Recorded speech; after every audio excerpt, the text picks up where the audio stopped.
السلام علیکم دوستو، اسلامک مسائل آف انڈیا میں آپ کا خیر مقدم ہے، اور آج بڑی اہم کلپ لے کر کے ہم آپ کی خدمت میں حاضر ہے۔ جیسے ناپاکی میں اللہ کا ذکر کس طرح سے کریں، یا قرآن کو بغیر چھوئے پڑھ سکتے ہیں یا نہیں پڑھ سکتے، اس طرح کے کچھ امپورٹنٹ مسائل آپ کے سامنے آنے جا رہے ہیں۔ آپ ویڈیو کے آخر تک بنے رہیں۔ تو مفتی صاحب، دراصل کچھ سوالات بھائیوں نے ہم سے کیے ہیں، تو ان میں سے میں سب سے پہلا سوال یہ رکھتا ہوں کہ ڈاکٹر شاریف ملک یوکرین سے، جو اس وقت یوکرین میں ہے، وہ سوال کرتے ہیں کہ ناپاکی کی حالت میں اللہ کا ذکر کرنا کیسا ہے؟ بسم اللہ الرحمن الرحیم۔ سب سے پہلے تو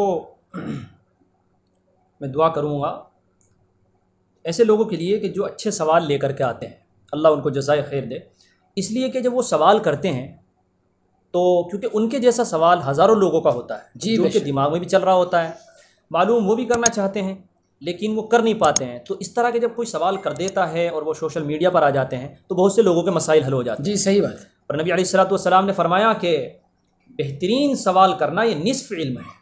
تو اچھے سوال کرنے چاہیے۔ اس کا طریقہ یہ ہے کہ آپ ہمارے کمنٹ باکس میں سوال لکھا کریں، اور بے جھجک لکھا کریں، تاکہ آپ کی اسلامی معلومات بڑھے، آپ کا حوصلہ بڑھے، اور ڈرا نہ کریں، ہمت کے ساتھ لکھا کریں۔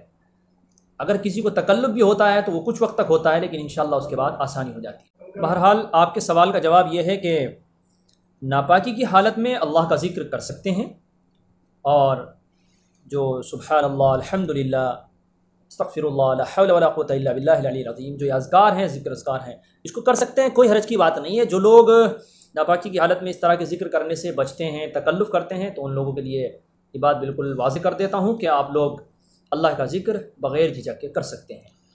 بہت اچھا مفتی صاحب، اللہ آپ کو خوش رکھے۔ اس طرح ایک سوال اور یہاں پر یہ رہ جاتا ہے مفتی صاحب کہ قرآن کو اگر کوئی بغیر چھوئے ہوئے پڑھنا چاہے تو کیا اس کو پڑھ سکتا ہے؟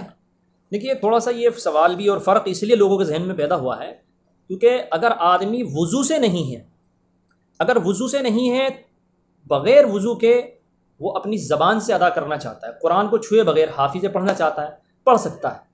تو لوگوں کو یہاں سے تھوڑا سا کنفیوژن ہوا ہے، وہ یہ سمجھ بیٹھے کہ اگر بڑی ناپاکی کی حالت میں ہو، ناپاک ہو اگر انسان، تو اس کے ذہن میں یہ بات آ گئی کہ شاید یہاں پر بھی ایسا ہو سکتا ہے کہ زبان سے پڑھ سکتے ہوں بنا چھوئے۔ تو ایسے شخص کا کہ جو جنبی ہو، بڑی ناپاکی میں ہو، اس کا قرآن کریم کا پڑھنا جائز نہیں ہے، وہ چاہے مرد ہو چاہے عورت ہو۔ عورت بھی جب ناپاکی کا ایام میں ہو تو اس کو قرآن کریم کی تلاوت کرنا قطعاً جائز نہیں ہے، چاہے وہ دیکھ کر کرے چاہے بنا دیکھے کرے، اپنی زبان سے بھی تلاوت نہیں کرنی ہے، دیکھ کے ہو یا بنا دیکھ کر کے۔ کل ملا کر کے خلاصہ یہ ہے کہ قرآن کریم نہیں پڑھا جائے گا۔ بہت شکریہ مفتی صاحب۔ اچھا، عورتیں ناپاکی کی حالت میں، جو ناپاکی کے ایام چلتے ہیں عورتوں کے، کیا ان دنوں میں عورتیں نماز کے اوقات میں مصلی پر بیٹھ کر وضو بنا کر تسبیح وغیرہ پڑھ سکتی ہیں، استغفار وغیرہ کر سکتی ہیں؟ کرنی چاہیے یا نہیں کرنی چاہیے؟ دیکھیے، یہ جو ابھی آپ نے سوال میں ایک چیز بڑھائی کہ مصلی پر بیٹھ کر، تو یہ کوئی ضروری نہیں ہے، مصلی پہ بیٹھنے کی کیا ضرورت ہے؟ البتہ اگر مصلی پر اس لیے تاکہ ایک نماز کی عادت باقی رہے، نماز کے اوقات میں نماز تو اب چونکہ پڑھ نہیں سکتی ہے۔ ہاں، تو میں یہ سمجھتا ہوں کہ یہ بھی کوئی ضروری نہیں ہے، بلا وجہ کی قید ہے۔ البتہ ذکر وغیرہ تمام چیزیں کر سکتی ہیں، وضو بنا کر کے اگر وہ ذکر کرنا چاہ رہی ہیں، استغفار کرنا چاہ رہی ہیں، درود شریف پڑھنا چاہ رہی ہیں، تو وہ پڑھ سکتی ہیں، اور یہی حال جو ہے جنبی مرد کے لیے بھی ہے۔ بہت اچھا مفتی صاحب۔ اچھا مفتی صاحب، ایک ڈاؤٹ یہ اور رہ جاتا ہے کہ جس طرح آیت الکرسی وغیرہ ہے، رات کو پڑھ کر سونے کا معمول ہوتا ہے، یا اسی طرح فلق، تاکہ رات کو کوئی موذی جانور تنگ نہ کرے اور کسی موذی جانور سے خطرہ نہ ہو، تو اس سے بچاؤ کے لیے یہ معوذتین پڑھتے ہیں، قل اعوذ برب الفلق اور ناس۔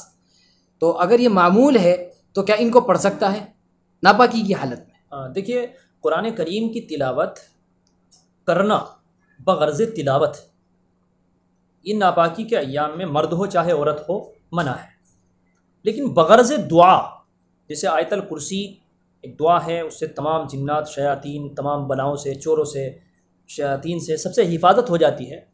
تو بغرض دعا قرآن کریم کی اس طرح کی کوئی اگر آیت ہے، اسی طرح سے ربنا آتنا فی الدنیا حسنہ وفی الآخرۃ حسنۃ وقنا عذاب النار، یہ بغرض دعا ہے۔ اسی طرح سے فلق، ناس وغیرہ جو آپ نے بتائی ہیں، بغرض دعا جو معوذتین حفاظت کے لیے پڑھی جاتی ہیں، تو ناپاکی کا ایام میں بھی بغرض دعا ان کو پڑھا جا سکتا ہے، بغرض تلاوت اور بنیت تلاوت اس کو نہیں پڑھنا چاہیے۔ بہت اچھا، تو ناظرین یہ ڈاؤٹ کلیئر ہوا۔ اگر آپ کی نیت یہ ہے کہ شیاطین جنات سے حفاظت رہے تو پڑھ سکتے ہیں، لیکن اگر آپ ثواب کی نیت سے اور تلاوت کی نیت سے پڑھ لیں تو پھر پڑھنے کی شریعت اجازت نہیں دیتی ہے۔ بہت اچھا مفتی صاحب، اللہ آپ کو خوش رکھے، جزائے خیر دے۔ ناظرین آپ ہمارے ساتھ جڑیے، اور اگر آپ کا کوئی سوال ہے تو ہمیں کمنٹ باکس میں لکھیے گا، اور اپنے دوستوں تک، رشتہ داروں تک اس ویڈیو کو شیئر کیجیے گا۔ جزاک اللہ۔